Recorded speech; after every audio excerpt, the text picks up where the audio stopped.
السلام علیکم یا صاحب المزار۔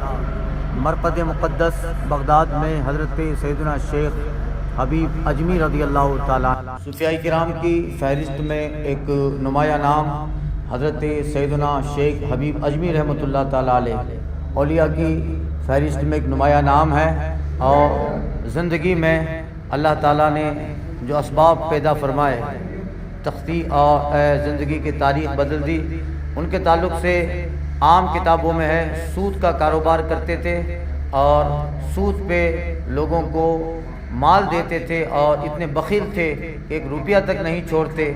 اور یہ پورے بصرہ اور بغداد میں ان کا یہ عمل مشہور تھا۔ ایک مرتبہ وہ سود کے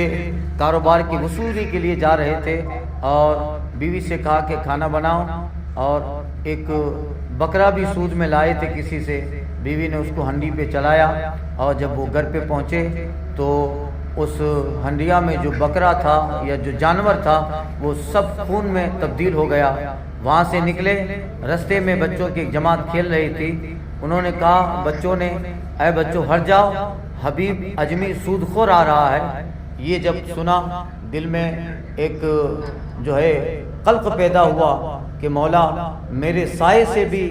لوگ پناہ مانگتے ہیں۔ فوراً پہنچے حضرت حبیب حضرت سیدنا حسن بصری کے پاس، توبہ کی اور صدق دل سے توبہ کی، اور آج کے بعد نہ کبھی سود کا کاروبار کروں گا، نہ اس طرح سے لوگوں سے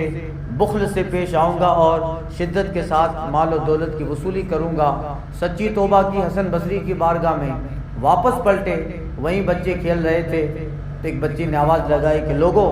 اے بچوں کھڑے ہو جاؤ، دیکھو وہ اللہ کا بندہ حبیب اجمی آ رہا ہے۔ سبحان اللہ، ابھی تو توبہ کی ہے، اور فوراً اللہ تبارک و تعالیٰ نے ان کی ولایت اور ان کی محبت لوگوں کے دلوں میں ڈال دی۔ پھر تا دم حضرت امام حسن بصری کی خدمت میں رہے، علم، معرفت اور تصوف کے ایسے اسباب اور سبق پڑھے کہ اللہ تعالیٰ نے بغداد کے اولیاء کرام کی تاریخ میں عجیب اور عظیم مقام حضرت حبیب اجمی کو عطا فرمایا۔ یہ آپ کے تعلق سے مختصر سوانح ہیں۔ مجالس الوحدہ، انیس المراقبہ والخلوہ، مرشد الطریق الشارع من رحیق التحقیق، المفتقر الی اللہ بالفقر الآدمی، اسمه حبیب بن عیسیٰ بن محمد، لقبه اجمی، اصل من فارس، سکنه البصرہ،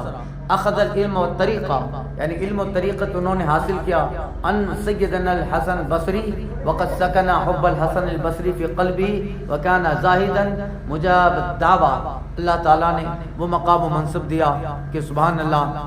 آج اس قبر پاک میں جلوہ بار ہیں، زائرین ہزاروں کی تعداد میں آتے ہیں، اکتساب فیض کرتے ہیں۔ السلام علیکم یا صاحب مزار، یا مستجاب الدعوات، یا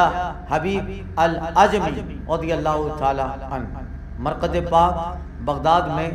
کرخ علاقے میں مرقد حضرت حبیب اجمی۔